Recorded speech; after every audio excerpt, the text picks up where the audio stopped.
हजरत हारून बिन मूसा कहते हैं मैं ताबी हूं। किसके शागिर्द हैं? हजरत अंस बिन मालिक के रदी अल्लाह तआला अन्हु। हुजूर के गुलाम के जिन्होंने दिल पर जानी डिठा ओ अखियां ही तक लिया। गुलाम के गुलाम, गरीब आदमी, टोकरियां, छोटी छोटी टोकरियां फल रखने वाली बेच के गुजारा करते हैं। एक दरवाजे के आगे से गुजरे तो घर वालों ने अंदर बुला लिया। कहते हैं महल है, मलका बैठी है। मलका कहने लगी तू बड़ा सीनो जमील है, आ मेरे साथ मुंह काला कर। कहते नजर झोंक गई। कहने लगे तूने मेरा सिर्फ हुस्न देखा है, मेरे दिल में जो मेरे नबी का इश्क है वो नहीं देखा। तूने मेरे दिल में जो मेरे मुस्तफा का इश्क है। और बोया किसने? अंस बिन मालिक ने। अंस बिन तैबा से मंगाई जाती है, सीनों में रचाई जाती है। तौहीद की मैं प्यालों से नहीं नजरों से पिलाई जाती है। मैंने अंस बिन मालिक से फैज लिया मोहब्बत का। कहने लगी जितने पैसे तू कहेगा, इतने पैसे।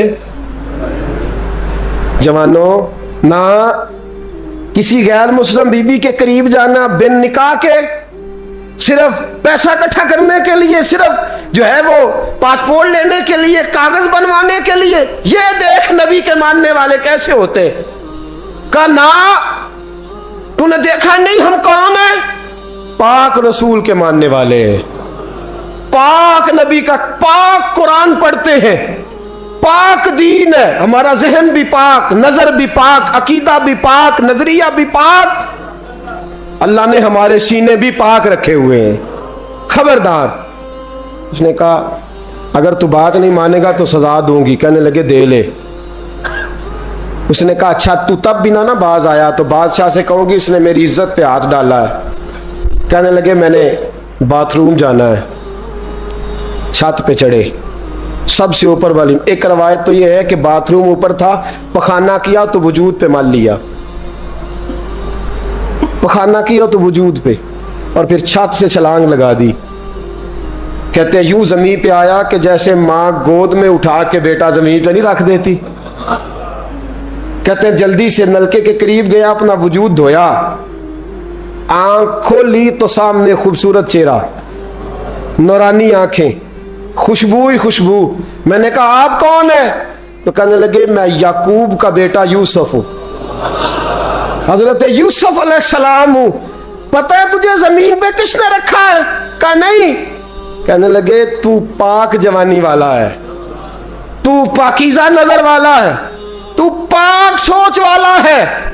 हजरत जिब्रील पहले वही लेके आते थे, आज एक बार फिर जमीन पे आए हैं, पर पे बिठा के तुझे जमीन पे छोड़ गए हैं, पर पे बिठा के जमीन पे छोड़ गए हैं। और कहा आजा सीने से लग जा, तूने वो काम उम्मती होके किया है जो मैंने नबी होके किया था। आजा सीने से लग जा। सीने से लग गए। कहते ऐसी खुशबू आने लगी जो किसी के पास से नहीं आया करती थी। जिधर जाते लोग कहते ये तो खुशबुओं वाला बाबा है, खुशबुओं वाला बाबा। लोग कहते वो इंतकाल कर गए तो उनकी कब्र की मिट्टी से भी खुशबू आया करती थी। तिरमिजी की हदीस है।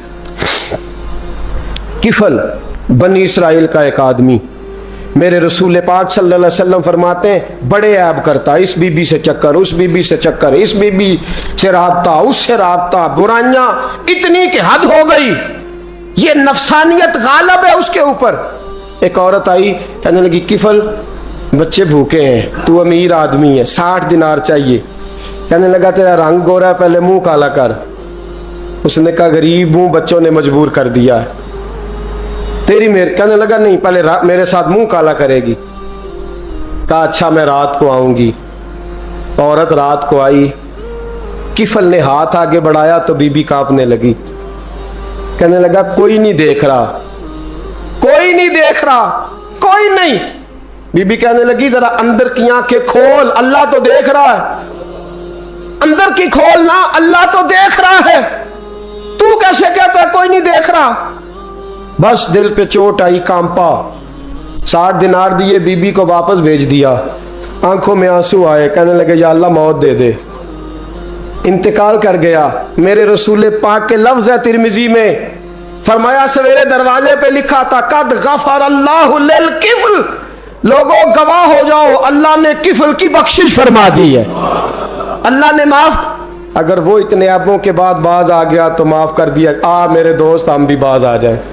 आज जब जुमे की नमाज में सर सजदे में रखे तो कह या अल्लाह उम्मत की सारी बेटियां मेरी बहनें हैं, या अल्लाह सारी बहनें मेरी बहनें हैं। ऐ अल्लाह मैं जिसको देखूंगा बहन की नजर से देखूंगा, जिसको देखूंगा बेटी की नहीं। और याद रखें रसूल पाक सल्लल्लाहु अलैहि वसल्लम ने फरमाया जिसको नमाज में मजा नहीं आता, जिक्र में मजा नहीं आता, वो नजर पाक कर ले।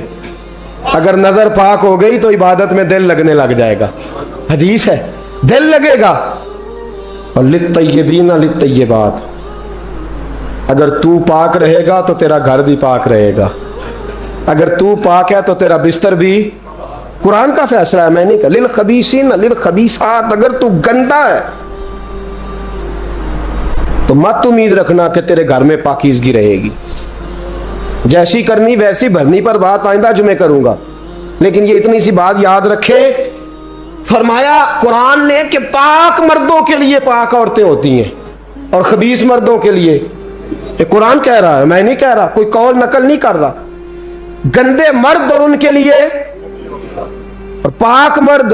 इखलाक की बात नहीं की, इखलाक बुरे हो सकते हैं औरत के, कोई कुछ भी हो सकता है, लेकिन अगर तू जिंदगी पाक गुजारेगा तो तेरे घर में आने वाली बीबी इस हवाले से वो भी बेहया नहीं होगी, उसका भी किसी मर्द से चक्कर है। तो अगर तू पाक औरत और अपने बच्चों को पाक मां देना चाहता है तो पाक हो जा, ये कुरान ने कहा है। मुल्ला रूमी कहते हैं एक शख्स था, बड़ा नेक आदमी, सुनार का काम करता था, बड़ा नेक और बड़ा लोगों का, गरीबों का ख्याल रखने वाला। छोटा सा बच्चा उसने उठाया, बेचारा लावारस था, घर लाया, पाला। उसकी बीवी ने मां बन के बच्चे को पाला, जवान हो गया। वो सुनार कहता है जिंदगी भर नजर खराब नहीं हुई, पता नहीं क्या जुर्म हुआ, बुढ़ापे में औरत के हाथ में चूड़ी डालने लगा तो उसकी नरमो नाजो खूबसूरत कलाई ने मुझे मायल किया, शावत के साथ हाथ रखा, बस हाथ रखा, घर गया तो बीवी दरवाजे पे खड़ी है। मैंने कहा क्या हुआ, दरवाजे पे खड़ी है? कहने लगी सच बता तूने आज कोई गुनाह किया है, सच बता तूने कोई जुर्म किया है। मैंने कहा क्या हुआ? कहने लगी वो बच्चा जिसे मैंने मां बन के पाला है, आज उसने गंदी नजर से मेरा हाथ पकड़ लिया था। मैंने तो उसे कहा कि तू मेरा बेटा है तो मेरा हाथ, तूने क्या जुर्म किया है? वो शख्स सजदे में गिर गया, कहने लगा अल्लाह मेरी बच्चियों की हिफाजत कर ले, अल्लाह आज के बाद ये जुर्म नहीं करता, मेरी बीवी की हिफाजत फरमा, मेरे घर को संभाल, आज के बाद नहीं करता। अभी दुआ करके उठा नहीं कि वो नौकर गुलाम, वो ले पालक बच्चा पीछे खड़ा हो गया। कहने लगा आका मुझे पता नहीं चला कैसे जुर्म हो गया, मैंने अपनी माँ से भी माफ़ी मांग ली है, खुदा से भी मांग ली है, आपसे भी मांगता हूँ। उसके मुंह से माफ़ी के जुमले निकले, धड़ाम से ज़मीन पे गिरा, उसकी रूह परवाज कर। अगर तू चाहता है तेरा घर बच जाए तो मेरे दोस्त अपनी नज़र को बचा। नज़र शैतान के तीरों में से एक तीर है। जवानों अगर कभी मैसेज करने हुए किसी को तो मेरे मुस्तफ़ा करीम सल्लल्लाहु ताला अलैहि वसल्लम के दीन का पैगाम मैसेज करो। किसी को कहो कि यार फलां जगह अच्छी तकरीब होने वाली है, चलो चले, आज मैंने इतना दुरूद पढ़ा है, तू भी इतना पढ़, इस काम लगाओ ना पैकेजेस। पर आपको आज तक समझ नहीं आई मेरे दोस्तों कि ये अंग्रेज ने हमें पैकेज दिए किस लिए? ये गंद को फरोग देने के लिए, वरना 1.5 घंटा 2-2 घंटे कौन बात करता है? सुबह 7 से रात 7, रात 7 से सुबह 7 का किस लिए? वो चाहता है नौजवानों कि तुम्हें नबी पाक का इश्क से तुम्हारी तार तोड़ के तुम्हें औरत के दामे फरेब में उलझा दे, तोड़ दो उसकी सारी चालें, नाकाम कर दो उसके सारे हरबे, नजर पाक कर ले, रूह पाक कर ले। और जिन लोगों का काम ही खवातीन के साथ मुलाकात का है, खुदा रहा अल्लाह से डरो। जब भी कोई बीबी दरवाजे पे चढ़ो समझो कि ये आज मेरी बहन सौदा लेने आई है, ये मेरी बेटी सौदा लेने आई है, ये मेरे घर में रहने वाली मेरी भांजी और भतीजी, और एक आपसे मेरी मिन्नत है, ये कज़नों वाला मामला ख़त्म करें। अगर भाई नाराज होता है तो कोई अर्ज नहीं, खाला नाराज, उसे कहो कि कज़न तो कज़न से मैंने देखा हाथ मिला रहे लड़के लड़कियां, और आप, और ये भी खुदा रहा दिकियानुसी, असल दिकियानुसी ये है, तू मेरे छोटे भाई के कपड़े ही नहीं धो के देती। नबी करीम अलैहिस्सलाम ने फरमाया देवर जहर है, जहर, और जहर के बारे में तू कहता है इसके कपड़े धो, इसके जूते पालिश कर। देवर को जहर कहा है रसूल पाक ने सल्लल्लाहु अलैहि वसल्लम। तो अजीब हरकत करता ने दीन, ये दिकियानुसी असल जिसको हमने बना लिया। कजन की मिन्नत करो, बेटा अब तू जवान है, जब रसूल पाक ने मना फरमा दिया तो फिर तू आ, हम हमारे दरमियान बैठ। कोई इजाजत नहीं कजन को कि कजन को मोटरसाइकिल पे बिठाए और बाजार ले जाए। कोई इजाजत नहीं किसी को कि वो किसी के साथ इस किस्म का कोई ताल्लुक जो है उसको परवान चढ़ाए। घर में जरूर आए, बैठे जरूर, लेकिन जहां सब लोग बैठे वहां बैठे मुख्तसर वक्त। और आप चूंकि नौजवान बैठे हो, आप किसी के कजन हो, किसी के आप कुछ लगते हो, अव्वल तो किसी के घर जाओ ना। जवानी आवारा फिरने का नाम नहीं, दीन की खिदमत करने का नाम है। दीन की खिदमत, हमारे पास आओ, हम आपको दीन के काम लगाएं। हमारे पास आओ, हम आपको अल्लाह रसूल के काम लगाएं, आपको बतलाएं कुरान कितना पढ़ना है, इसको दुरुस्त करो, तलफ़ुज़ ठीक करो, जरूरियात दीन सीखो, दीन के मामलात में दिलचस्पी, नात सीखो, कुरान सीखो, इबादत सीखो, अपने वक्त को बचाओ और जाना ही कम कर दो। और अगर जाओ भी कभी खाला से मिलने, चाचू से मिलने, अंकल से मिलने, फुफ्फी से मिलने, तो ज़रूरत के तहत जाओ, ज़रूरी काम करो और लौट आओ। हिफाजत करो। सामने घड़ा हो तो कोई छलांग नहीं लगाया करता, सामने घड़ा देख के छलांग लगा के कहते हो मैं उलझ गया हूँ। खुदा रहा, इस चक्कर से बच जाओ। वकुल्लिल मुमिनीना यगुद्दु मिन अबसारिहिम, अल्लाह फरमाते हैं हबीब इनसे फरमाइए कि मोमिनो नजरें झुका के रखो। वयहफज़ू फुरूजहुम, अपनी शर्मगाह की हिफाजत करो। ज़ालिका अज़का लहुम, ये बड़ी पाकीज़ा बात है। इन्नल्लाह खबीरुम बिमा यस्नऊन, बेशक अल्लाह तुम्हारी हर बात से बाखबर है। हमेशा मिदहत खैरुल आदाम में गुजरे दुआ अल्लाह के बंदे के लिए, नबी पाक अलैहिस्सलाम के गुलाम के लिए ज़रूरी करार दिया है। वो तीन खूबियां हैं, सादगी, आजिज़ी और कनात। जिस आदमी के अंदर ये तीन बातें पाई जाती हैं कि वो सादा भी हो, इज्जो इनकिसार वाला भी हो, और जो चीज़ें अल्लाह ने उसे दी हो उस पर उसकी कनात भी हो, वो राजी भी हो, तो ऐसे शख्स पर अल्लाह तबारक व तआला की खास रहमत नाजिल होती है। जिस बंदे के अंदर ये सलाहियतें पाई जाएं। हम देखते हैं कि इस जमाने में सादगी, आजी और कनात वाला पहलू खासा मुश्किल होता चला जा रहा है। कोई भी बरादरी हो, कोई भी कबीला हो, कोई भी इलाका हो, लोगों को अपना आप दिखाने का बहुत शौक होता जा रहा है। मैं भी हूं, मुझे भी मानो, मेरी भी सुनो और मेरी भी तारीफ करो, मेरी तरफ भी तवज्जो करो, ये माहौल बन गया है। अगर आप सादगी वाले नहीं होंगे तो फिर आपने कुछ चीजें उधार की ओढ़ी होंगी जो असल नहीं। सादगी जो होती है वो असल होती है, असल रूप होता है आदमी का। अगर आपके अंदर सादगी नहीं होगी तो फिर आपने कुछ चीजें ऐसी अपने ऊपर लागू कर रखी होंगी जो आपका असल नहीं। तो जब आदमी असल से हटता है तो बेसुकून होता है। अल्लाह तबारक व तआला ने मुंह में दांत बनाए हैं तो ये असल है। इनके अंदर धागे के बराबर भी कोई चीज चली जाए तो वो बेचैन कर देती है, क्योंकि वो असल नहीं होती। तो जब आप सादगी में रहेंगे तो असल जगह पे रहेंगे, असल जगह पे, फिर आप तकलीफ में मुब्तला नहीं होंगे। आजिज़ी का मतलब ये होता है कि आप अल्लाह के किसी बंदे को हकीर ना समझें, छोटा ना समझें, जलील ना समझें।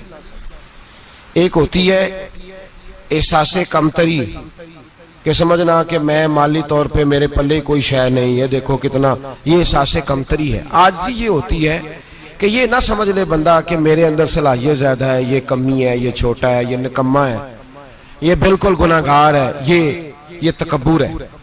आजिज़ी से रहें, अल्लाह के हर बंदे को अपने से अफजल समझें, आजिज़ी के साथ रहें। कनात ये है कि आपको जो अल्लाह ने दिया है समझें कि मेरा रब सबसे ज्यादा मेरे ऊपर ही मेहरबान है, उसने जो मुझे दिया है वो किसी और को नहीं दिया। ये शुक्र के तौर पर, तकब्बुर के तौर पे ये भी नहीं। कनात करें। आजिज़ी जब आपके अंदर होगी, सादगी होगी, तो जिंदगी इत्मीनान से गुजरेगी, सुकून से गुजरेगी। और आजिज़ी और सादगी का ये वाला तर्जुमा नहीं कि जिस बंदे ने मैले कपड़े डाले हो आप समझे कि ये बड़ा सादा आदमी है जी, हफ्ता आया ना आया नहीं तो सादा है। ये सादगी नहीं होती। नफासत तो हुसैन है इस्लाम का। नबी पाक सल्लल्लाहु अलैहि वसल्लम ने एक मालदार आदमी को फटे पुराने कपड़े पहने हुए देखा था तो हुजूर ने मना किया था। फरमाया अगर अल्लाह नेमत देता है तो बंदे पर उसका असर देखना भी पसंद फरमाता है। अच्छे कपड़े छोड़ दें तो आप सादा हो गए, ये मतलब नहीं। बहुत सारे गरीब लोग भी सादे नहीं होते, जो हर वक्त कहता रहता है मैं किसी चौधरी को कुछ नहीं समझता, तो वो सादा है। जो कहता रहता है कोई नहीं मेरी नजर में, मैं आप बड़ा सियाना हूं, फलाना बंदा आया तो मैंने लाजवाब कर दिया, दो बातें नहीं फिर वो कर सका आगे से, तो आप सादे? आप तो बड़े महान तेज आदमी है भाई, आप तो अपनी करामत सुना रहे। सादगी, सादगी का मतलब है बेतकल्लफ जिंदगी जिसमें कोई तकल्लुफ ना पाया जाए। जो बंदा हो वही वो बयान करे, ये सादगी है। ये सादगी के खिलाफ है कि आप जो नहीं है वो आप। मेरा एक तजर्बा है, इसको आप कुरान और हदीस का निचोड़ ना समझिएगा, मेरी जाती बात है तो इसको जादी रहने दीजिएगा। कभी कभी मैं परेशान होता हूं। आप किसी की दावत खाने जाए ना, वो अकीके की हो, वलीमे की हो, कोई भी हो, अच्छा जब आप खा लेते हैं ना तो फिर वो आदमी मुतालबा करता है कि आप उसकी तारीफ करें, फिर उसका ये मुतालबा होता है। वो बिल्कुल मेरी तरह का देहाती भी हो तो कहता है मैं मुंडिया कल आख्या कि लियाओ फिर कोई कट्टा चंगा तगड़ा जिहा, अज जी आखन ना कि जनाब एदी दावत सी ते इस पकाए कुछ नहीं। वो फिर जिसले कट्टा एडा वधिया लिया के नाई अगे रखा तो उन्हें पहली बारी इंज दा वेख्या सी, उन्हें फिर बनाया कि कमाल कर छड़ी। मुतालबा क्या है उसका भला? तो आखे कि जिंज दी तुसां रोटी पकाई मैं कदे नहीं खादी। ये हर आदमी का मुतालबा, हर आदमी।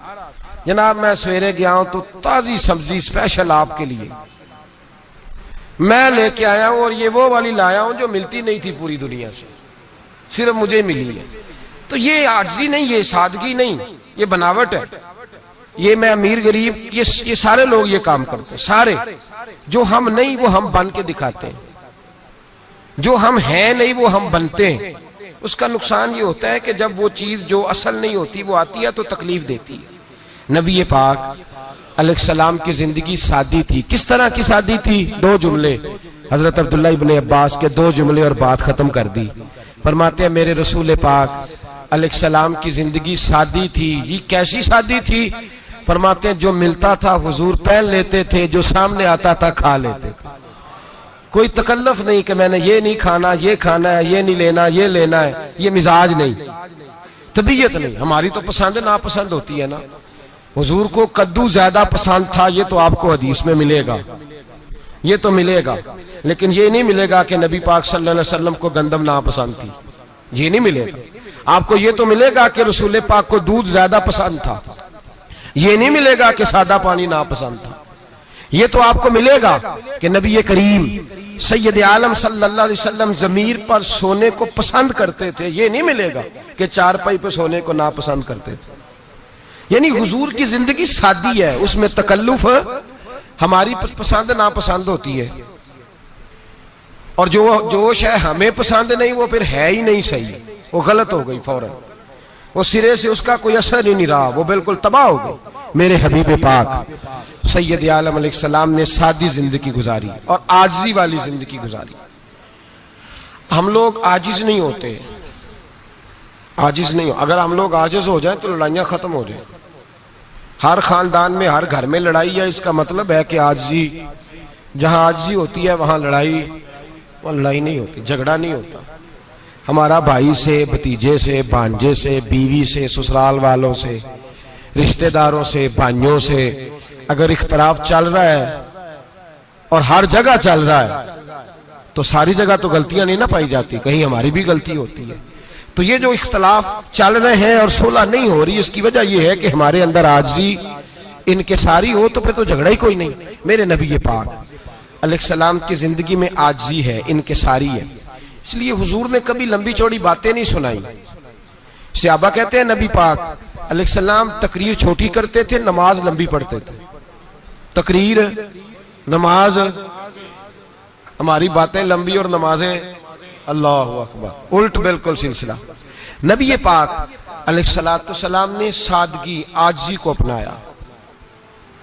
बहुत गरीब आदमी, बड़ा माड़ा बंदा जो 100 रुपया दिहाड़ी लेता है, और बाहर जब वो दिहाड़ी करने गया है तो वो शाम को जब उसने ना समेटा है ना वो सीमेंट और रेत और वो सारी चीजें, तो वहां वो झाड़ू फेर के आया है। फेरते हैं ना जी मजदूर झाड़ू, ये काम वो करने को तैयार है, पर अपने घर में आके झाड़ू देने को तैयार नहीं हुए, इसलिए कि ये उसकी मर्दानगी के खिलाफ है। बाहर जब वो गया है, किसी होटल में काम कर रहा है, टाई पैंट कोट पहन के वो बड़ा अच्छा, वहां अगर उसको बर्तन धोने पड़े तो धो लिए, बल्कि अगर नाराज ना हो जाए बाहर रहने वाले साथी, तो ढेरों लोग बाहर जाके होटलों में बर्तन मांजते हैं, लेकिन वहां उनके रोब को, उनके नाम को कोई धब्बा लगता, लेकिन घर के अंदर जिस बर्तन में उन्होंने खुद रोटी खाई है, अगर उनको ये कह दिया जाए ना कि ये धो लो, तो फिर तो तलाक तक नौबत आ जाती, फिर तो मसला खराब है। फिर तो हो सकता है कि बीवी की अम्मा की भी खैर ना हो, तुझे उसने सिखाया ही कुछ नहीं, मुझे ही तूने कह दिया उठ जा। ये हमारा हाल है, और है हम सारे आजिज़ मिस्कीन, है हम सारे माड़े गरीब, ये सारा अपनी जगह तय। लेकिन जहां डटना है, बल्कि यूं समझ लें कि जहां रोब ना चला वहां मिस्कीन हो गए, और जहां चल गया और बादशाह हो गए। मेरे रसूल पाक सैयद आलम अलैहिस्सलाम का उसवा नूर सुनो, सैयदा तैयबा ताहिरा हजरत आयशा सिद्दीका रदी अल्लाह ताला अन्हा फरमाती हैं, हुजूर घर में आते, अगर घर के अंदर झाड़ू देने वाला है तो मुस्तफा ने उठा के काम करना शुरू कर दिया है। ये मामूली बात नहीं। अगर हजरत फातिमा ज़हरा की चक्की पीसने के लिए फरिश्ते आ सकते हैं, तो रसूल पाक के घर का काम करने के लिए भी आ सकते हैं, लेकिन मेरे नबी पाक सल्लल्लाहु अलैहि वसल्लम घर में अपने कपड़े धो लेते, फट जाते तो हुजूर सी लेते। यहां तक कि हजरत आयशा फरमाती है, एक दिन हुजूर ने कहा खाना पकाओ, तो मैंने कहा कनीज आटा गूंद रही है। नबी पाक ने मालूमात की तो पता चला कि वो कनीज तो जा चुकी, बीमार थी। फरमाती है हुजूर ने अपने दस्ते मुबारक से आटा गूंदा, नबी पाक ने गूंदा, नबी पाक ने। लगे जो मजदूर शाह ऐसा, न धुन न दौलत सरबराह ऐसा, अरश नशी का जमी पे घर है, मेरा पैगंबर अजीम तर है। नबी पाक ने आटा गूंदा, और आटा गूंद के फरमाया आयशा आओ रोटी पका दो, मैंने आटा गूंद दिया है। ओ भाई मैं बहुत बड़ा नवाब हूं मैं आजिज़ मिस्कीन, लोगों की मैं कमियां कोताहियां सुनाता हूं, लेकिन अगर जरा सा भी हाथ हिलाना पड़े तो उस वक्त ना जहां रोब चलता है वहां तो चलाना चाहिए ना। जितना हमारा दबदबा बनता है, आजिज़ी इनकिसारी, ये इंसान को संवारती है, ये उसको सुकून देती है, ये उसके अंदर पैदा करती है वो चीज जो उसे अल्लाह के करीब करती है। अगर आप बड़े हैं तो फिर आप बड़े ही रह जाएंगे, बन कुछ नहीं सकेंगे। अगर आप में तकब्बुर है तो फिर अना का बुत कायम हो जाएगा, बन कुछ नहीं सकेंगे आप। हर आदमी को अपना आप दिखाने का शौक है, बनाने का शौक है, शोहरत, नाम भरी, अपने आप को जाहिर करना, बताना। 1,44,000 सहाबा थे मेरे रसूल पाक के, सारे कहिए सल्लल्लाहु अलैहि वसल्लम। जब हुजूर का नाम सुने तो दरूद पाक पढ़ा करें, सल्लल्लाहु तआला अलैहि वसल्लम। 1,44,000 सहाबा थे, काम कर गए, किसी ने नाम नहीं बनाया, काम किया। शायद चंद 100 के नाम किताबों में मिलते हो, बाकियों ने काम किया, नाम पर तवज्जो ही नहीं। और कुछ ऐसे भी थे जो आए नहीं, बात मानी है मेरे नबी पाक की, हजरत वैसे करनी रदी अल्लाह, तशरीफ नहीं लाए, घर रह के भी हुजूर की बात मानी है। माँ की खिदमत करो, नहीं आए, खिदमत करी, तशरीफ नहीं लाए, घर रह के बात मानी। दर्जा क्या दिया मेरे रसूल पाक अलैहिस्सलाम ने? ड्यूटी लगाई मौला अली शेर खुदा की, हजरत उमर फारूक रदी अल्लाह ताला। फरमाया मेरा जुब्बा ले जाना, और मेरे अवैस से मिलना और उसे कहना मेरी उम्मत की बख्शिश की दुआ मांगे। भाई घर रह के बात मानी, कोई शोरा नहीं, कोई नाम नहीं। इमाम अब्दुल वहाब शोरानी कहते हैं करन के लोग उन्हें रोड़े मारते थे और उनसे पूछते थे तेरा नाम क्या है, तो जनाबे वैसे करनी फरमाते थे अगर तो कयामत में बख्शा गया तो नाम बता दूंगा, और अगर वहीं अड़ गया तो नाम से क्या रह जाएगा, यहां तो लिखा रह जाएगा।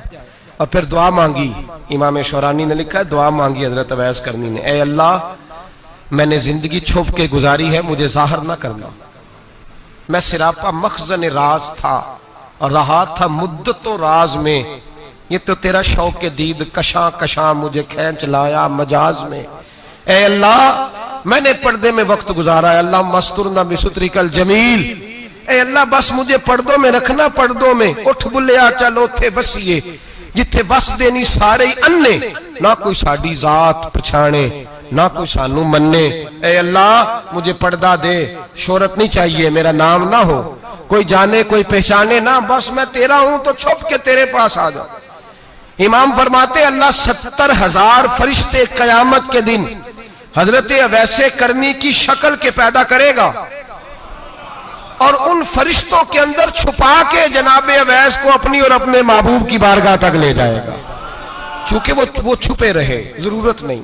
जरूरत नहीं, मैं सिरापा मखजन राज था, मैं तो रहा था मुद्दतों राज में, ये तो तेरा शौक के दीद कशा कशा मुझे खींच लाया मजाज में। शौक नहीं, मुझे भी पूछ लो, मेरा भी नाम ले लो।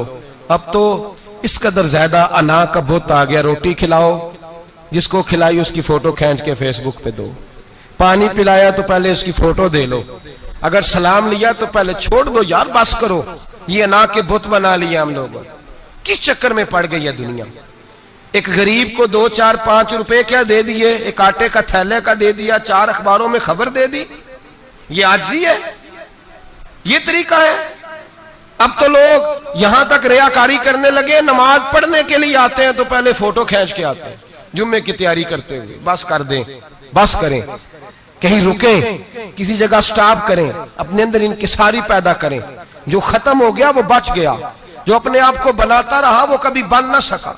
बचा वही जो रब की बारगाह में मिट गया। हमारी तो उम्र गुजर गई है अपने आप को तामीर करते, सारी जिंदगी गुजर गई। मेरा भी नाम लो, 30 साल में रह के आया हूं जी सऊदी अरब के फलाने महल्ले में, किसी से मेरा नाम पूछोगे तो पहुंच जाओगे। क्या होते थे आप वहां, क्या नाम पूछे, वहां तो बादशाहों के नाम अब कोई नहीं लेता, मिट गए, जो आए थे चले गए। गखड़ आना तो चौक से किसी से भी पूछ लेना, मैं भी होता हूं, क्या होते हो। यहां बड़े लोग थे जिनका तूती बचता था, खत्म हो गए। तू और मैं भी जाने वाले, और जमाना आएगा, मिटने के लिए दुनिया आई है। अगर दुनिया में खुद ब खुद अपने आप को मिटा के रखोगे तो अल्लाह इज्जत अता फरमाएगा। हम तो इतना खड़े हुए हैं कि बहनों से, भाइयों से, ससुराल से, रिश्तेदारों से कट गए हैं बिल्कुल, इसलिए कि बुत नहीं टूट रहा अंदर का। मेरे नबी पाक सैयद आलम अलैहिस्सलाम के गुलाम बड़ा कुछ थे, पर उनकी जुबानों पे कभी कुछ होने का जिक्र नहीं आया। बड़ा कुछ थे वो, बड़ा कुछ थे। हजरत अबू बकर सिद्दीक रदी अल्लाह, बड़ा कुछ थे ना, क्या बात थी। मेरे मुस्तफा करीम सैयद आलम सल्लल्लाहु अलैहि वसल्लम ने फरमाया अबू बकर मेरा वो खलील है कि दुनिया में भी मेरा सज्जन है, कयामत में भी मेरा दोस्त होगा, दुनिया और आखिरत में वही अबू बकर है। महल्ले में 7 गरीब बच्चियां रहती हैं, वो कहती हैं हमारी बकरियां, बाप फौत हो गया, बकरियों का दूध धो दो। तो अबू बकर सिद्दीक बकरियों का दूध धोने चले जाते हैं, उनके घर का काम काज करके आते हैं। सैयदना उमर फारूक, मेरे नबी पाक अलैहिस्सलाम ने फरमाया फरिश्ते 950 साल मेरे उम्र की शान बयान करें तो खत्म नहीं हो सकती। इतना बड़ा शख्स उमर फारूक, इतना बड़ा आदमी। एक दिन ऐलान किया उमर फारूक ने, लोगों मस्जिद में आओ, बात करनी है। अमीरुल मोमिनीन का पैगाम है, सारे मस्जिद में आ जाए। खचाखच मस्जिद नबी सहाबा से भर गई, और ऐसा जब ऐलान होता था तो सहाबा दौड़ के आते थे। शायद को जंग है, शायद किसी ने हमला कर दिया है, शायद कोई नई बात है, दौड़े आए लोग, मस्जिद नबी खचाखच भर गई। सैयदना फारूक आजम रदी अल्लाह तआला अन्हु मिंबर पे बैठे, हजरत अब्दुर रहमान इब्ने औफ रदी अल्लाह तआला अन्हु फरमाते हैं कि सहाबा तजस्सुस के देख रहे हैं कि पता नहीं किसी तरफ से पैगाम नहीं आ गया, कोई काफिर हमला नहीं करने लगा, अल्लाह जाने क्या हुआ है, बड़ी परेशानी है। उमर बैठे, अल्लाह की हम्द की, नबी पाक सल्लल्लाहु अलैहि वसल्लम पर दुरूद पढ़ा और फिर उमर फारूक बोले, फरमाने लगे, मैं जब मक्के में रहता था ना तो कभी घर में कहत आ जाता था, कभी कहत आता था घर में, बकरियों के दूध खुश्क हो जाते थे, गंदम नहीं मिलती थी, पानी नहीं होता था। तो फरमाया मेरी अम्मा मुझे खाला के घर भेज देती थी। कबीला बनु मखजूम, उस कबीले में मेरी खाला की शादी हुई थी तो वो मालदार लोग थे, उनके पास ज्यादा बकरियां, ज्यादा ऊंट, ज्यादा गायें, ज्यादा खेत थे। हजरत उमर फारूक फरमाने लगे, मैं उनके घर जाता तो मेरे खालू समझ जाते कि उमर को इसलिए भेजा गया है कि कहत आ गया है। फरमाते हैं वो मुझे सवेरे बकरियां चराने ले जाते, शाम तक मैं उनकी बकरियां चराता। अमीरुल मोमिनीन उमर, एक तरफ मसला यह है कि कैसर व किसरा की दीवारें हिल रही हैं उमर के नारों से, और इधर उमर मिंबर पे बैठ के खुतबे दे रहे हैं। फरमाते हैं मैं बकरियां चराता, शाम तक खाला के घर जाके मजदूरी करता, और फरमाते हैं शाम होती तो एक मुट्ठी किशमिश मुझे देते वो। आप फरमाते हैं मैं बड़े कद वाला था, एक मुट्ठी किशमिश मिलती है, कभी एक मुट्ठी खजूरें, मैं शाम को खा के सो जाता। कई कई महीने यूं ही गुजरते तो मेरी अम्मा का पैगाम आता कि हालात सही हो गया, मेरे बेटे को भेज दो। ये बात कही, हजरत उमर रोने लगे और फिर कहने लगे अब वो वक्त आया है कि लोग मुझे अमीरुल मोमिनीन उमर कह के पुकारते हैं। बस ये दो बातें की। उमर ने कहा चलो जोहर का वक्त हो गया, अजान पढ़ो, उठो नमाज पढ़े, उठो। अजान हुई, इकामत हुई, जनाब उमर ने नमाज पढ़ाई, लोग चले गए तो सैयदना अब्दुर रहमान इब्ने औफ यराना था जनाब उमर से, बाजू पकड़ के कहने लगे उमर सियाना बंदा यार, तू ये दो बातें सुनाने के लिए इतना मजमा इकट्ठा किया था, ये दो बातें कहने के लिए कि मैं खाला के घर जाके मजदूरी करता था तो एक मुट्ठी किशमिश मिलती थी, एक मुट्ठी खजूरें, ये कहने के लिए कि मैं बकरियां चराया करता था। तो हजरत उमर फारूक रदी अल्लाह ताला अन्हु फिर रोए, फिर आंखों में आंसू आए। कहने लगे अब्दुर रहमान, आज ना मिस्र शाम से कुछ लोग आए थे और वो बता रहे थे कि उमर तेरा डंका वहां भी बड़ा बजता है। वो मुझे कह रहे थे तेरे नाम के वहां भी बड़े दबदबे हैं, बड़े तज़किरे हैं।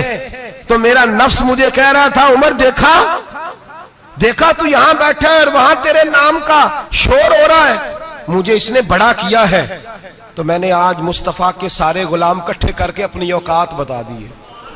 मैंने अपनी औकात बताई है कि मैं कुछ नहीं, कोई शय नहीं, कोई चीज ही नहीं, असी किसी दे कुछ नहीं जे लगदे, ना कोई साडा दर्दी। मैंने बताया है कि मैं तो किसी के बकरियां चरा के एक मुट्ठी किशमिश लेके गुजारा किया करता था। गुजारा मुझे मेरे कुछ साथी ना ले गए गुजरांवाला, सर्दियों के मौसम में मुझे कहने लगे स्वेटर पसंद कर लें अपनी मर्जी का।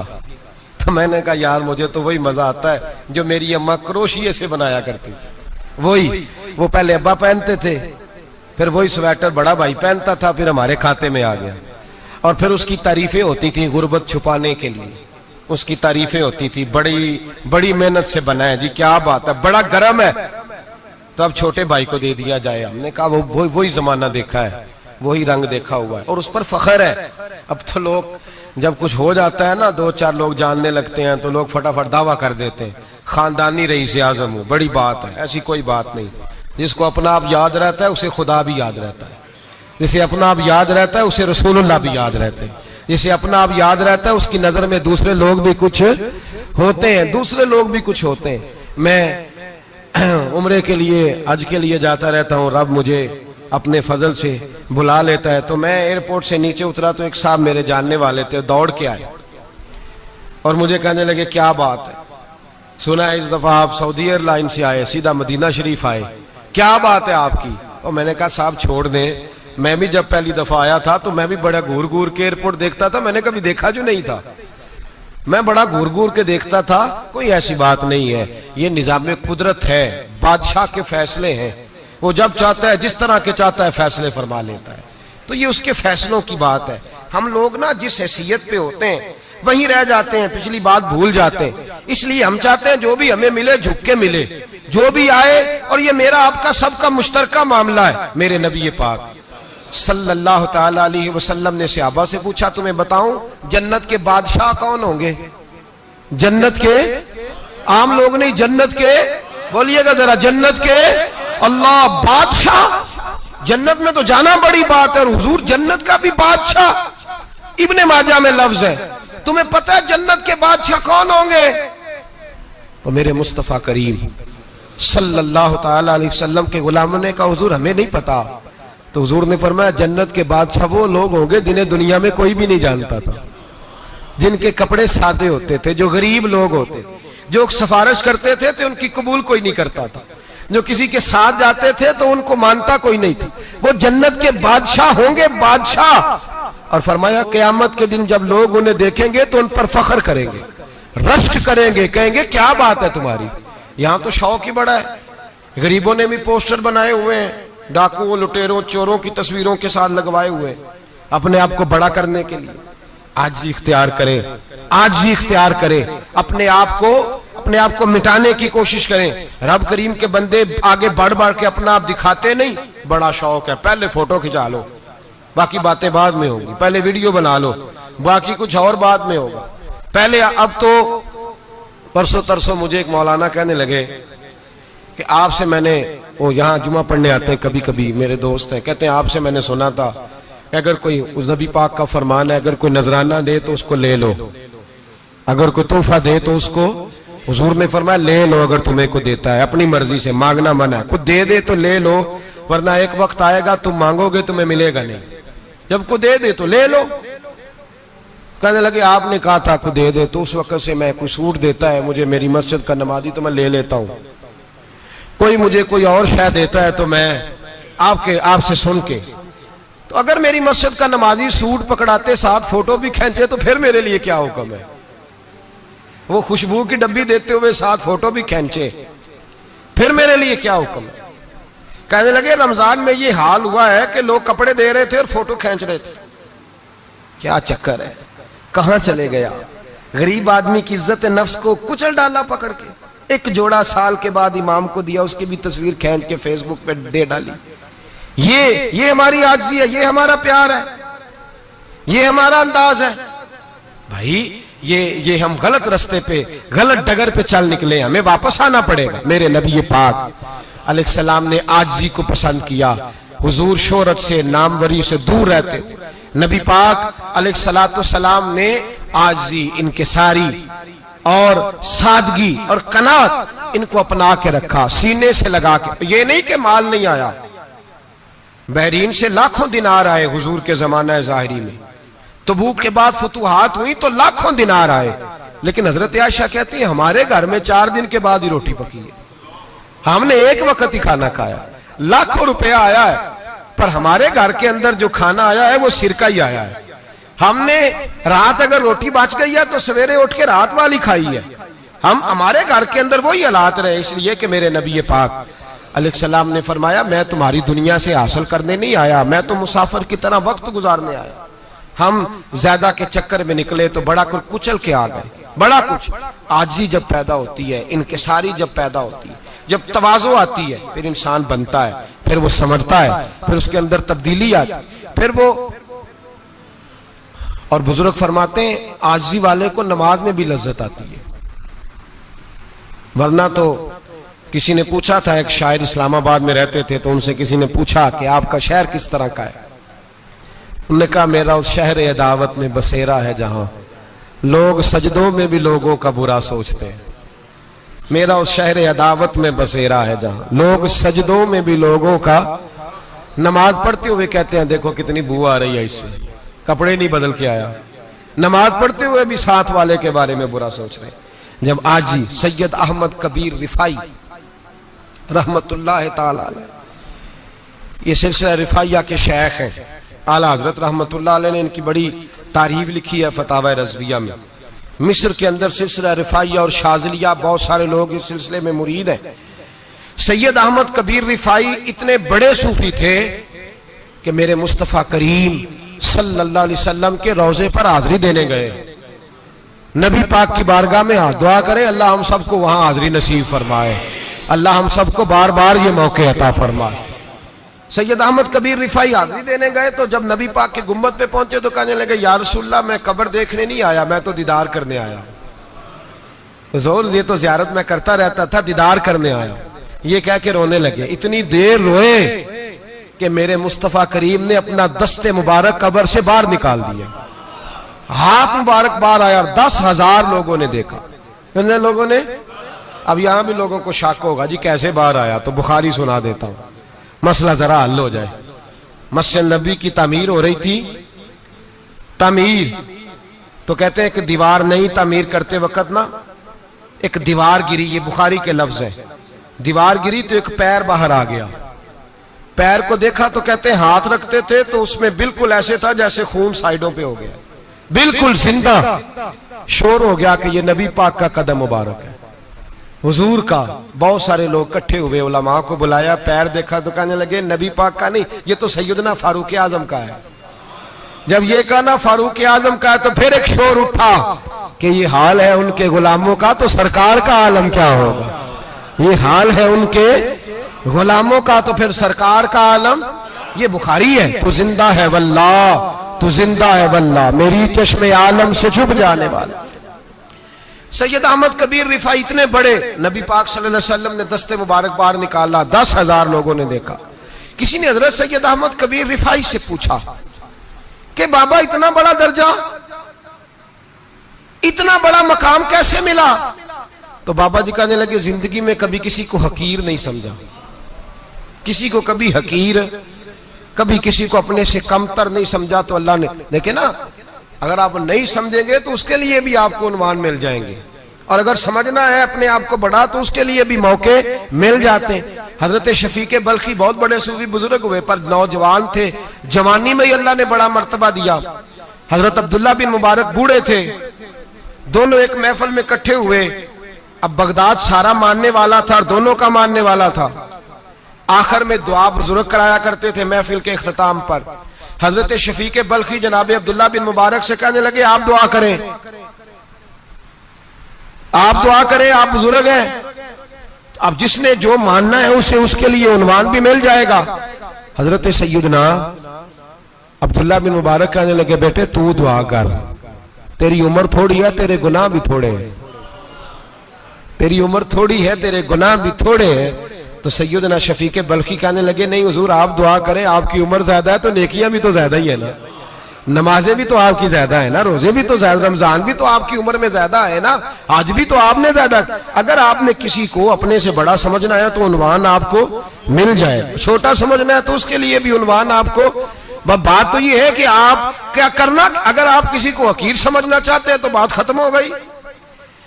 सैयद अहमद कबीर रिफाई फरमाते हैं जिंदगी भर कभी किसी को हकीर नहीं समझा। अल्लाह की सारी मखलूक की क्या बात है। अल्लाह कुरान में कहता है इन्नल्लाह ला यस्तही अन यदरिबा मसलन मा बऊदतन फमा फौकहा। अल्लाह शर्म नहीं करता कि एक मच्छर की मिसाल बयान करे या उससे भी कमतर। अल्लाह मच्छर की बात करता है इतना बड़ा होके, वो कहता है मैं करूंगा, मेरी मखलूक जो है मेरी तो हजरत अहमद कबीर रिफाई फरमाने लगे मैंने कभी किसी को हकीर, बोलिए कभी किसी को हकीर। हम लोगों के पास उन्वान बड़े हकीर समझने के लिए, हम समझ लेते हैं। अमीर आदमी कहता है गरीब मेहनत क्यों नहीं करता, मेहनत करे अमीर हो जाएगा, उन्वान हुआ कि ना तनकीद करने का। 4 बच्चे हैं करें कमाई अमीर हो जाएंगे, अब वो हकीर समझ रहा है गरीब को। गरीब भी अमीर को हकीर समझता है, वो भी कहता है जो इसने कमाया सारा ही हराम है, जायज एक पैसा नहीं, उसने भी हकीर समझ लिया। यानी वो ये कह रहा है कि मैं हलाल खाता हूं, ये अमीर हराम खाते हैं, तो बात खत्म हो गई। उसने भी हकीर समझ लिया, इसने भी हकीर समझ लिया। अब उन्वान ही था ना, अगर उन्वान बदल लेते तो बात बन जाती। अमीर अगर ये कहता कि मैं इस गरीब की मदद करूंगा इसलिए कि पैसे मेहनत से नहीं मिलते, खुदा के फजल से मिलते हैं, तो वो ये ना कहता कि ये मेहनत करता तो आगे चला जाता। और गरीब अगर समझता इस बात को तो ये ना कहता अमीर सारे हराम ही खाते हैं, वो कहता भाई रब ने जो मेरे लिए पसंद किया मुझे दिया, जो इसके लिए पसंद किया इसे दिया, बात खत्म हो गई, झगड़ा खत्म। उन्वान तो मिल जाएगा आपको, मुस्बत भी और मनफी भी। तो अच्छी बात नहीं कि मुस्बत इख्तियार करें। सैयद अहमद कबीर रिफाई कहते मैं गुजर रहा था, एक दिन मेरे साथ ऐसा हुआ कि मैं गुजर रहा था खेत के अंदर से, इधर भी पानी था इधर भी पानी था। होता है ना पानी पानी होता है फसलों में कई दफा। कब होता है ज्यादा पानी? नहीं, जो कद्दू करीद है जी वो जब कद्दू करते हैं ना तो दोनों जाने पानी भरा होता है ना जी, वो ट्रैक्टर भी पानी में चलता है। मैं पेंडू हूं ना, मुझे ज्यादा पता है क्या हालात होते हैं। तो वो इधर भी पानी इधर भी पानी, तो दरमियान में से वो मुंडेर होती है छोटी सी, वाटा खीदा अपनी जुबान है। तो कहते इधर भी पानी था इधर भी पानी था। सैयद अहमद कबीर रिफाई कहते हैं मैं गुजर रहा था, असर की नमाज का टाइम हो गया, मैं जल्दी जल्दी जा रहा, सामने से कुत्ता आ गया।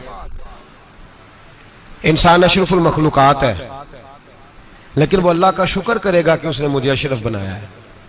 ये नहीं कह सकता कि ये मखलूक हकीर है, ये बुरी है, ये नहीं कह सकता। शुक्र करे कि मुझे अल्लाह ने अशरफुल। सैयद अहमद कबीर रिफाई कहते कुत्ता आ गया सामने से।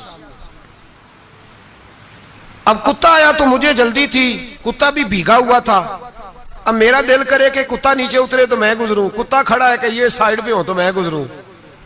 कहते हैं देर हो गई तो मुझे डर लगता था, मैंने कभी कुत्ते को भी नहीं झिड़का था, कभी कुत्ते को भी, अपनी इतनी हैसियत ही नहीं, झिड़का ही नहीं कभी किसी को। आप फरमाते हैं देर हो गई तो मैंने कहा या अल्लाह, हजरत सैयद अहमद कबीर कहते हैं मैंने कहा या अल्लाह इस कुत्ते को जुबान ही दे दे, मैं इसे कुछ समझा ही दूं, इसे जुबान ही दे दे, तू तो कादर मुतलक है। उसे जुबान दे दी तो मैंने कुत्ते से कहा नीचे उतर जा, मैंने नमाज पढ़नी है। तो कहने लगा बाबा जी आप उतर जाए, आप उतर जाए, आप उतर जाए, मैं क्यों उतरूं? तो सैयद अहमद कबीर रिफाई कहते हैं मैंने उससे कहा कि बात यह है कि मेरे ऊपर नमाज फर्ज है, तेरे ऊपर फर्ज नहीं, तो मैंने नमाज पढ़नी है। अगर मैं खेत में उतर गया तो कीचड़ है, मेरे कपड़ों को मिट्टी लग जाएगी, पता नहीं पानी पाक है कि नापाक है, तो तू उतर जा, तेरे ऊपर नमाज नहीं फर्ज, तो मुझे जाने दे। तो सैयद अहमद कबीर रिफाई कहते हैं उसने ऐसी बात की कि मेरे ऊपर वजद तारी हो गया।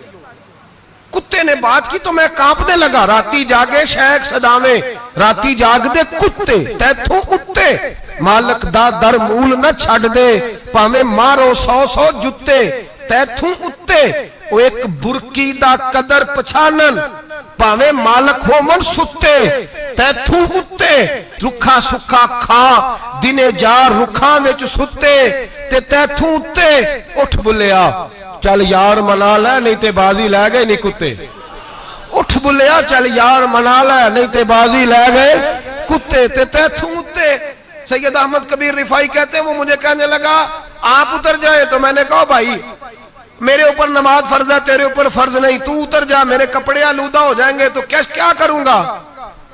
तो कहते हैं उसने बात की तो मैं घबरा गया और छलांग लगा के मैं खेत में उतर गया। मुझे कहने लगा बाबा जी कपड़े अगर आपके कीचड़ से आलूदा हो गए तो पानी से साफ हो जाएंगे, और अगर मुझे हकीर जान के आपका दिल आलूदा हो गया तो 7 समुद्रों से भी साफ नहीं होगा, कपड़े पानी से धुल जाएंगे, और दिल अगर तकब्बुर से आलूदा हुआ तो 7 समुद्रों से भी सही हो सकता ना ना ना। हकीर नहीं जानना, ना मौलवी को, ना सूफी को, ना दरवेश को, ना खेत में काम करने वाले को, ना पट्टे पे मजदूरी करने वाले को, ना गाड़ी का शीशा साफ करने वाले को, ना तेल डालने वाले को, ना किसी को हकीर ना जान, ना किसी के हाल पे तंज कर, ना किसी के गम का मजाक उड़ा, वो जिसे चाहे जैसा नवाज दे। ये मिजाज लुत्फ रसूल है। ना कोई आया लेके चला गया, कोई उम्र भर भी ना पा सका, मेरे मौला तुझसे गिला नहीं, ये तो अपना अपना नसीब है। भाई हकीर नहीं जानना। सैयद अहमद कबीर रिफाई फरमाते हैं वो कुत्ता तो गुजर गया, मैं दौड़ा घर गया, जाके मैंने गुस्ल किया, कपड़े बदले। फरमाते हैं पहले भी मैं असर पढ़ता था, पर आज जब नमाज पढ़ी तो बड़ा ही मजा आया। मैं सर सजदे में रखूं मेरा उठाने को जी ही ना चाहे, मैं रुकू में जाऊं तो मेरा सर उठाने को दिल ही ना चाहे, मेरा दिल करे आज मगरिब लेट हो जाए, आज सूरज देर से गुरूब हो, मैं आज सारा दिन असर ही पढ़ता रहूं। भाई जब तू आजिज़ी वाली पढ़ता है, जब तू इनकिसारी वाली पढ़ता है, जब तू हजरत सैयदना मुआविया बिन खुतैज रदिया, एक हजरत मुआविया बिन सुफियान है, एक मुआविया बिन खुतैज सहाबी है, वो कहते हैं मैं जंग फतह करके आया तो सख्त गर्मी का मौसम था, मुझे पता था कि उमर फारूक दोपहर को आराम कर रहे होंगे। आप फरमाते मैं मस्जिद नबी में बैठ गया, एक बच्ची जनाब उमर के घर से निकली तो मुझे कहने लगी मुआविया आपका नाम है? मैंने कहा हाँ। अंदर जाके जनाब उमर को बताया तो उमर दौड़े आए, और जब आए तो सर पे टोपी कोई नहीं, पैरों में जूता कोई नहीं। कहने लगे मैं तेरा इंतजार कर रहा था, आज मुझे उम्मीद थी तू आएगा, तूने बताया क्यों नहीं? तो मैंने कहा हुजूर मुझे पता है रात सारी आप चेहरे पे कपड़ा डाल के मदीने की गलियों में रहते हैं, तो दोपहर को आप आराम करते होंगे, इसलिए मैंने कोशिश की कि आपको बेदार ना करूं, आप आराम कर रहे होंगे, इसलिए ये मैंने कोशिश की कि मैं बैठता हूं मस्जिद में आराम करता हूं, जब आप आएंगे तो देखी जाएगी। हजरत उमर फारूक ने जलाल किया, फरमाया तू मुझे गाफिल समझता है कि मैं सो जाऊंगा? और आप फरमाने लगे मैं कौम का खादिम हूं जिसकी इतनी ज्यादा रियाया हो वो सो जाए चुप करके, मैंने जवाब नहीं देना अल्लाह की बारगाह में? फरमाया मेरे अमीरों की तरह सोने जागने के वक्त मुकर्रर नहीं, मैं कौम का खादिम हूं, जिस वक्त भी आया करो मुझे जगा लिया करो, मुझे कब्र में जाके खुदा को भी जवाब देना है, मोहम्मद मुस्तफा को भी जवाब देना है। मेरे भाई याद रखें जब ये चीजें पैदा, और फिर हमने इन तकल्लुफात में, मैंने कई दफा ये बात बयान की है, अब तो लोग रिश्ते करते हैं तो डीसी कॉलोनी में किराए का मकान खरीदते हैं, 2-4 गैरों की गाड़ियां मंगा के दरवाजे के आगे खड़ा करते हैं, रिश्ता हो जाता है बड़ा घर देख के, और जब शादी के चौथे दिन पता चलता है कि ये किराए का मकान था, तो रिश्ते मकानों पे कायम नहीं होते, एतबार पे कायम होते हैं। वो एतबार टूटता है तो जिंदगी भर कायम नहीं होता दोबारा। जो आप हैं आप वही रहें, जो आप नहीं है वो कभी बनने की कोशिश ना करें। और मेरे अजीज ये भी याद रखें, आजिज़ी आपको सवार देगी। और वैसे भी हम अल्लाह के हुजूर जाने वाले हैं, अगर पर्दों में छुप के चले जाएंगे तो बच जाएंगे, और अगर हम अपना आप दिखाते ही रहें, सारी जिंदगी इसी चक्कर में रहें कि मुझे भी पूछो, मुझसे भी मुशावरत करो, मेरी भी बात सुनो, तो ये अना की दौड़ तो खत्म ही नहीं होती। हिर्स सिर्फ पैसे की नहीं होती, हिर्स हवस शोहरत की भी होती है। और नबी पाक सल्लल्लाहु अलैहि वसल्लम ने इसको भी बयान फरमाया है कि ये जो तेरे अंदर चीज पैदा होती है ना, मैं जाना जाऊं पहचाना जाऊं, इससे भी अपने आप को बचा। सहाबा के बाद जिस शख्स की खिलाफत सबसे मजबूत हुई वो हजरत उमर बिन अब्दुल अजीज थे। इतनी बेहतरीन खिलाफत की कि लोगों को हजरत उमर का जमाना याद आ गया। हजरत उमर बिन अब्दुल अजीज, इराक में रहने वाली एक औरत थी, उस औरत का खामद फौत हो गया तो 5 बच्चियां यतीम थी। वो इराक से चली और जनाब उमर बिन अब्दुल अजीज के पास आई कि आप मेरी बच्चियों का वजीफा लगा दें। वो कहती है जब मैं पहुंची ना, यहां तो अब तो इस्तकबाल आना जाना बड़े मामलात हैं, अब तो बच्ची की बारात आए और 5, 7, 10, 20 लोग दरवाजे पे खड़े ना हो तो बारात नाराज हो जाती है, कहते हमारा इस्तकबाल ही किसी ने नहीं किया। तो इस्तकबाल तो अब इस तरह है जिस तरह नशा नहीं होता, ये इस्तकबाल की हालत है, अमीरों से लेके गरीबों तक। मुझे पूछा ही नहीं किसी ने, कुर्सी नहीं दी, आगे नहीं बिठाया, ये वाला मामला है। और मैं मेरी तरह के लोग, नेक लोगों की बात नहीं करता। अब तो हम देखते हैं फला मौलाना का इस्तकबाल हो रहा है, फला के लिए लोग खड़े हो रहे हैं, नारे लग रहे हैं। और अब तो मैं देखता हूं ऐसे ऐसे हाथ लहराते हैं सूफी और दरवेश कहलाने वाले, जैसे सियासी लीडर लहराया करते हैं। ये क्या तरीका हुआ? ये कौन सा तर्ज जिंदगी? मेरे नबी पाक सल्लल्लाहु अलैहि वसल्लम ने फरमाया जो ख्वाहिश करे कि मैं आऊं और लोग खड़े हों वो तो जहन्नमी है, तो दोज़खी है। सारे वही तरीके हम इख्तियार करते जा रहे हैं, वही प्रोटोकॉल है हर जगह। वो लोग जिनके दरवाजे खुले होने चाहिए थे वहां भी हर वक्त के लिए मामला तय हो गए। याद रखें मेरे नबी पाक अलैहिस्सलातु वस्सलाम ने जो तालीमात दी, हजरत उमर बिन अब्दुल अजीज रहमतुल्लाह ताला अलैह। औरत कहती है मैं पहुंच गई, मैंने लोगों से पूछा घर कहां है, तो कहा वो जहां बोरी लटक रही है ना बाहर, टाट का पर्दा लगा हुआ है, वो हजरत उमर बिन अब्दुल अजीज का घर है। कहती है मैं दरवाजे पे दस्तक दी, एक औरत ने दरवाजा खोला तो मुझे बीबी जान के अंदर बुलाया। तो उनके घर के अंदर जब मैं दाखिल हुई तो बड़ा सारा सेन था, एक तानिम कुआं लगा था, एक तरफ एक बड़ा दरख्त था और एक छोटा सा बनाई हुई थी जगह बर्तन धोने के लिए। और बीबी ना बर्तनों को मिट्टी लगा के साबुन लगा के बैठी हुई थी, काम कर रही थी वो औरत। मुझे उसने दरख्त के नीचे बिठाया, पानी पिलाया। कैसे आई हो? मैंने कहा अमीरुल मोमिनीन से मिलना है। कहने लगी बैठो थोड़ी देर में आ जाते। कहती थोड़ी, मैंने समझा घर की कोई मुलाजमा है, मैं बैठ गई। थोड़ी देर गुजरी, फिर दस्तक हुई, उस बीबी ने उठ के दरवाजा खोला। तो जब वो शख्स अंदर आए तो कहने लगी बड़ी देर से बर्तनों को साबुन लगा के बैठी हूं, कहां रह गए थे? कहती हैं वो साहब कहने लगे बस जरा मसरूफ हो गया था, दौड़े गए, कुएं से पानी निकाला, बीबी को दिया, उसने बर्तन धोए। कहती है फिर थोड़ा सा सिरका और एक रात की रोटी वो लाई, उस शख्स ने खाई। मैंने कहा कि ये दोनों घर के मुलाजिम हैं, मियां बीवी काम करते हैं। जब वो खाना खा चुके तो वो औरत मेरे पास आई, कहने लगी उठ के मिल लो अमीरुल मोमिनीन से। मैंने कहा कौन अमीरुल मोमिनीन? तो कहने लगी कब से तो आए हैं, ये जिसने कुएं से पानी निकाला यही मुसलमानों का अमीर है, और ये जिसने दरख्त के नीचे बैठ के सिरके से रोटी खाई है यही है। ये फरिश्तों की दास्तान नहीं, ये वो लोग हैं। मैं रात को भी कह रहा था एक जगह पे कि ये लोग जो है ना, जिनका आप रोज शिकवा करते हैं हुकूमतें बड़ी खराब हैं, ये कोई नहीं खराब, बिल्कुल खराब नहीं। जितने सियासी लीडर हैं सारे सही हैं। खराब वो लोग हैं जो इन्हें वोट देके लीडर बनाते हैं, बिल्कुल खराब नहीं। मैं तो इनके हक में होता जा रहा हूं। नाराज हो गए ना आप लोग? अल्लाह करे तुसी हो जाओ तो अगले इलेक्शन च सियाने भी हो जाओ, आमीन तो कह दे। मैंने कोई मशवरा नहीं देना, इसलिए कि मेरी नजर में कोई ऐसा शख्स नहीं जिसके लिए मैं आपसे कह सकूं कि वोट दें।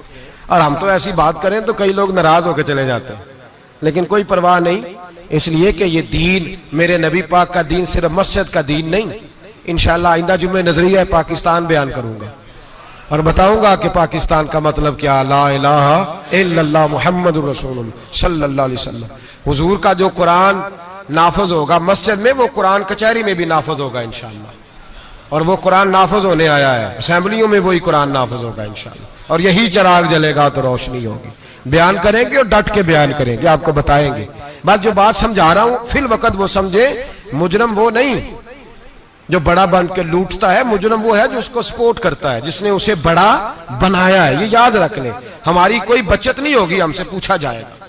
हम सारे कचहरी में खड़े होंगे, अल्लाह सवाल करेगा कि तुम बताओ तुम इनके मददगार क्यों बने थे, तुम सपोर्ट क्यों करते थे, ये पूछा जाएगा और हमने जवाब देना है। बार आलाम दाम बरसरे मतलब जनाब उमर बिन अब्दुल अजीज रहमतुल्लाह अलैह के वो बीबी गई तो कहने लगी कि ये अमीरुल मोमिनीन ने कहा, वो उठ के हाजिर हुई, कहा हुजूर मैं इराक से आई हूं, मेरा खामद फौत हो गया, मेरी 5 बेटियां हैं, वजीफा लगा दे। वो बीबी कहती है मेरा दिल था कि यतीम बच्चियों का 100 दिनार साल का लगा देंगे तो बड़ी बात है। कहती है जब मैं उनके पास गई तो हजरत उमर बिन अब्दुल अजीज को बताया तो वो रोने लग गए और मुझसे माफियां मांगने लगे।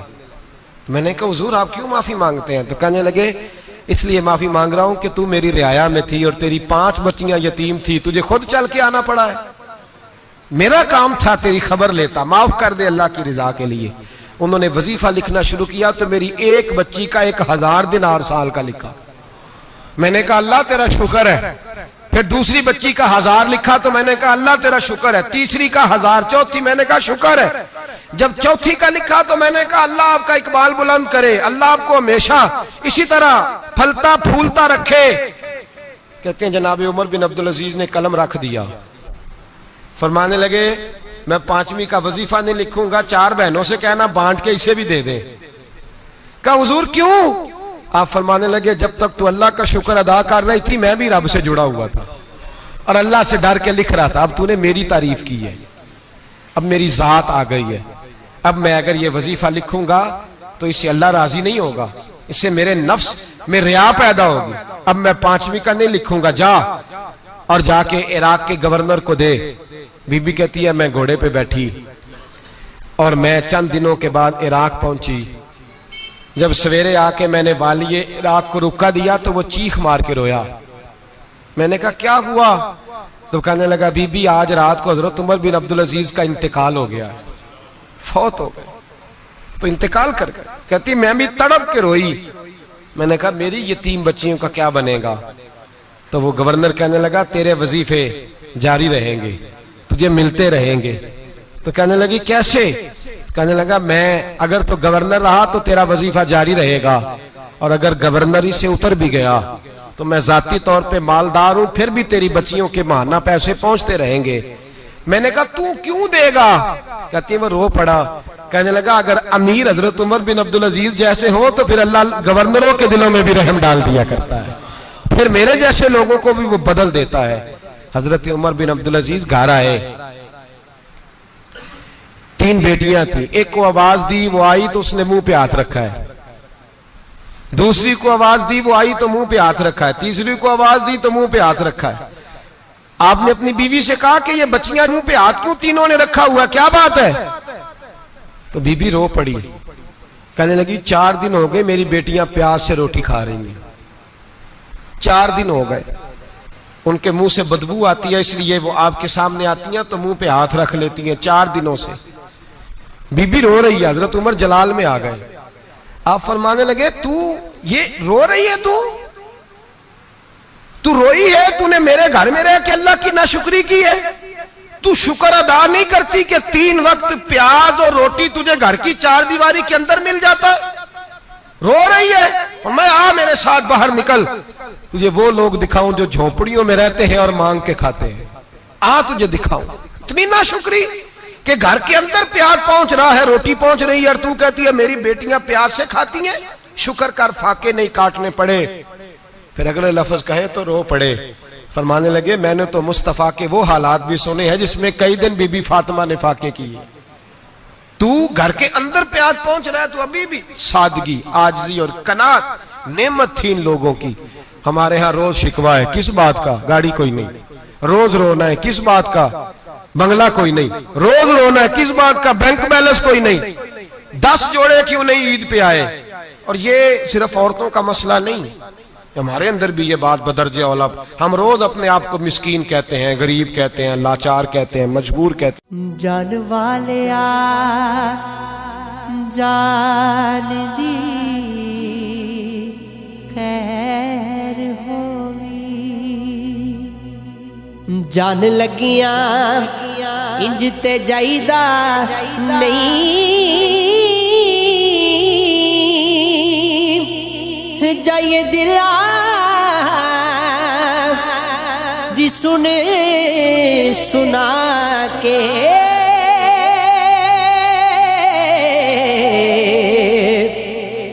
वहम किसे दे दिल विच पाईदा नहीं, जे होवे खता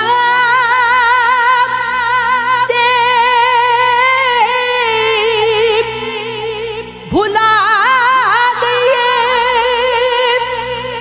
जान बुझ के दे हुक्राईदा नहीं, कसूरमंद सियाणिया आखिया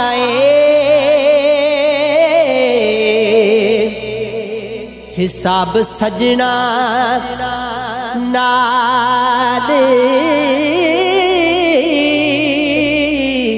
मुकईदा नहीं, दाने पाके पुछ पुछ